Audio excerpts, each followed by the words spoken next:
Bismillahirrahmanirrahim.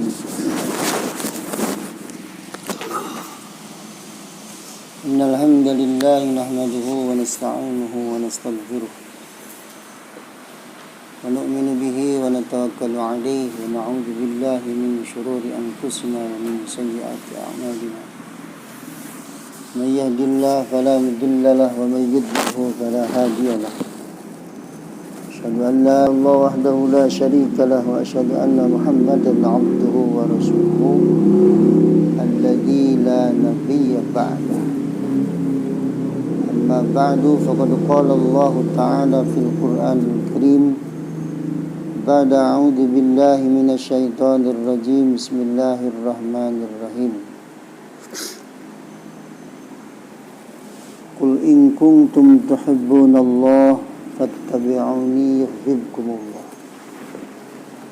وقال أيضا كنتم خير أمة أخرجت للناس تأمرون بالمعروف وتنهون عن المنكر وقال أيضا لا خير في كثير من نجواهم إلا من أمر بصدقة أو معروف أو إصلاح بين الناس ومن يفعل ذلك ابتغاء مرضات الله فسوف نؤتيه أجرا عظيما وقال النبي صلى الله عليه وسلم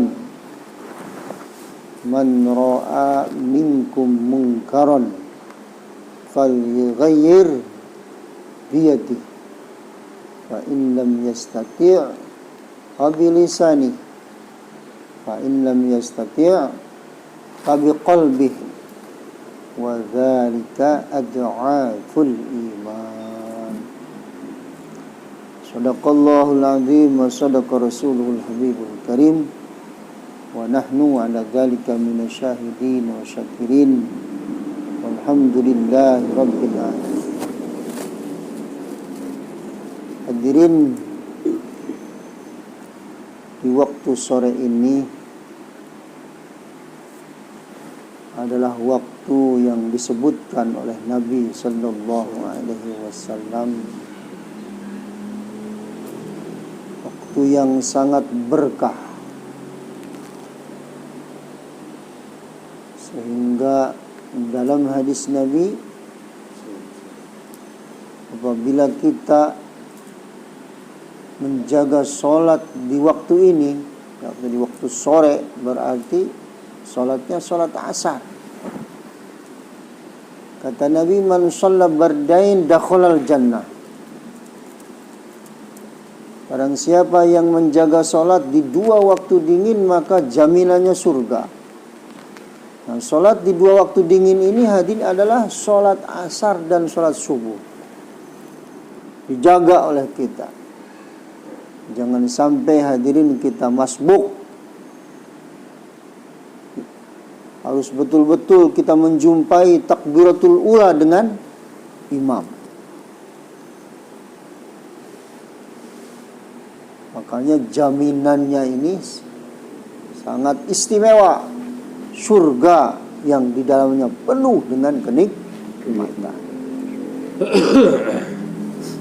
Alhamdulillah, makanya kita bisa jaga ini sholat asar dengan berjamaah, Masya Allah. Mudah-mudahan Allah Subhanahu Wa Taala memberikan kekuatan kepada kita menjaga sholat ini hadirin terus sampai datang kematian kita. Kemudian hadirin, alhamdulillah juga kita bersyukur kepada Allah Subhanahu Wa Taala. Allah Subhanahu Wa Taala telah menjadikan kita sebagai umat Nabi akhir zaman, the best of umat. Sampai Allah firmankan di dalam Al-Quran, kuntum khaira ummatin. Kalian ini adalah umat yang paling terbaik. Sementara kalau umpama melihat sejarah hadirin, ibadahnya ini umat dengan ibadah umat Nabi terdahulu nggak ada apa-apanya. Baik dilihat daripada segi lamanya atau dilihat daripada segi kekhusyuannya. Umat Nabi terdahulu, mereka itu ibadah sampai ratusan tahun. Umurnya panjang-panjang, otomatis ibadahnya panjang-panjang. Umur-umur umat Nabi terdahulu itu panjang-panjang. Ada yang 100 tahun, 200 tahun, 300 tahun, sampai 400 tahun. Di zaman Nabi Musa, hadirin, Nabi Musa ini lagi berjalan. Ada nenek-nenek nangis. Ditanya, kata Nabi Musa, kenapa nenek nangis? Saya baru kena musibah. Anak saya masih muda, katanya. Tapi sudah diambil oleh Allah Subhanahu wa ta'ala. Ditanya sampai Nabi Musa, berapa katanya nek umurnya? Baru 200 tahun. Baru 200 tahun. Mbah Barito sekarang sudah 76 tahun juga. Udah repot. Gigi udah mau habis. Udah belekan. Macam-macam penyakit ada di seluruh tubuhnya. Ya bolot ya. Baru 76 tahun. Umat Nabi Musa 200 tahun katanya masih muda. Maka Nabi ketika mendengar maka Nabi Musa ketika mendengar demikian, langsung Nabi Musa berkata, wahai nenek, katanya nanti akan ada nabi itu yang sangat pendek umurnya. Bahkan umur umatnya juga di antara 60-70 tahun. Akan tetapi mereka banyak lalai katanya kepada Allah. Maka apa kata si nenek tersebut?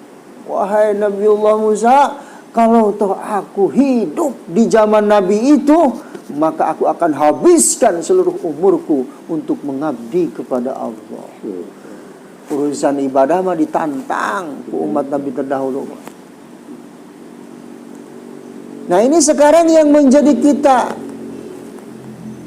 perenungan, di mana yang menjadikan asbab ini umat mendapatkan derajat yang tinggi sampai Allah Subhanahu wa ta'ala mengatakan ini umat adalah umat yang paling terbaik, mengalahkan umat-umat terdahulu. Dilihat dari segi apanya? Maka ternyata hadirin, yang menjadi ketinggian derajat ini umat, karena di pundak-pundak ini umat ada tugas yang sama dengan para nabi. Apa? Menyeru umat manusia untuk kembali kepada Allah. Makanya di dalam ayat tersebut diteruskan, kuntum khairu ummatin ukhrijat linnas ta'muruna bil ma'ruf wa tanhauna 'anil munkar. Wa tanhauna 'anil munkar. Amar ma'ruf nahi mungkarnya yang menjadikan asbab ini umat menjadi umat yang paling terbaik. Bukan ibadahnya katanya. Ibadahnya mah enggak ada apa-apanya. Apalagi kalau umpama hadirin kita teliti keberadaan ibadah umat akhir zaman. Ketika ngucapin Allahu Akbar, lisannya mengatakan Allahu Akbar, tapi yang teringat anak istrinya.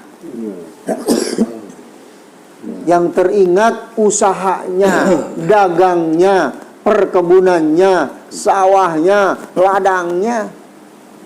Padahal lisannya ngomong Allahu Akbar. Allahnya enggak ada di benak pikirannya. Jadi kalau dilihat dari kondisi kekhusyuannya pun enggak ada apa-apa. Zikir, pakai tasbihnya. tasbihnya besar-besar. Tapi ketika ngucapin la ilaha illallah, la ilaha illallah, pikirannya kemana-mana. Masa zikir bisa ngorok? Bukan zikir, itu melalai. Kalau bisa sampai ngorok, sampai jatuh-jatuh tasbih. Umat terdahulu tuh kalau zikir, Masya Allah, saking khusyuknya zikirnya, dikatakan hadirin, kalau zikir di dalam satu guha sampai bisa memancarkan cahaya. Hebatnya umat terdahulu. Tapi tetap haram umat terdahulu masuk ke dalam surga sebelum umat Nabi akhir zaman masuk duluan. Kenapa? Umat ini punya tanggung jawab yang sama, meneruskan tugas nubuah, menyeru umat manusia kembali kepada Allah. Maka untuk itulah hadirin, Masya Allah, di sore hari ini kita akan belajar, Masya Allah. Nanti sekitar jam 5:30 mungkin ya, itu kita akan silaturahmi ke rumah-rumah mereka. Kita sampaikan kepada mereka, hadirin, risalah Nabi ini kita sampaikan kepada mereka. Bagaimana pentingnya, hadirin, mereka melakukan perintah Allah, melanjutkan usaha Nabi Sallallahu Alaihi Wasallam, untuk menyeru mereka bagaimana supaya mereka mau datang ke masjid ini. Yang kita harapkan dengan asbab kita datang, hadirin, kepada mereka, Allah Subhanahu wa Ta'ala memberikan hidayah kepada kita dan menjadikan asbab hidayah kepada mereka. Dan insya Allah, hadirin, kalau pahala mah sudah janji Allah. Nabi sallallahu alaihi wasallam bersabda, "Man farra bidinihi minal ardi ilal ardi walau kana shibran istaujabat lahul jannah." Barang siapa yang berangkat dari satu tanah ke tanah yang lain, bahkan hadirin tidak jauh, walau kana shibran, walaupun jaraknya hanya sebatas satu jengkal, istaujabat lahul jannah, berhak orang yang membawa agama tersebut, mau menyerukan agama, menyerukan ketaatan kepada umat manusia tersebut, akan mendapatkan jaminan surga. Besar pahalanya. Silaturahmi, kalau umpama kita hadir melakukan ini amalan, berbagai amalan kita lakukan, termasuk amalan silaturahmi. Kita jalankan tuh, menunaikan hak sesama saudara muslim, yang pahalanya sudah kita ketahui. Oh, Masya Allah. Kita pernah mendengar beberapa kali hadis Nabi disampaikan oleh Mbah Thayyib, Masya Allah. Akhbarani Jibrilu alaihi salam annahu qol inna dhaifa dakhala baital muslimi. Masya Allah. Kata beliau, Jibril telah memberikan kabar kepadaku. Dia berkata, sesungguhnya seorang tamu. Kalau sekarang ini tamu dari Bogor nih, Mbah. Mbah tamu dari mana? Dari Pondok Lunang. Dari Pondok Lunang, Masya Allah. Ada lagi dari Penarik, Masya Allah. Ini tamu-tamu dari Penarik. Buat Jawa datang ke satu rumah. Datang ke satu rumah. Setelah itu hadirin, kalau dipersilahkan, diterima tuh sama pribuminya. Dakhala baital muslim, dalam arti diterima tuh silaturahmi. Maka hadirin, Allah akan memberikan keuntungan kepada dua-duanya, kepada yang bertamu dan kepada yang menerima tamu.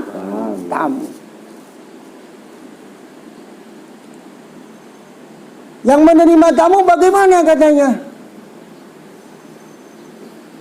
ghafarallahu dzunubahu. Allah Subhanahu wa taala akan mengampuni dosa orang yang menerima tamu.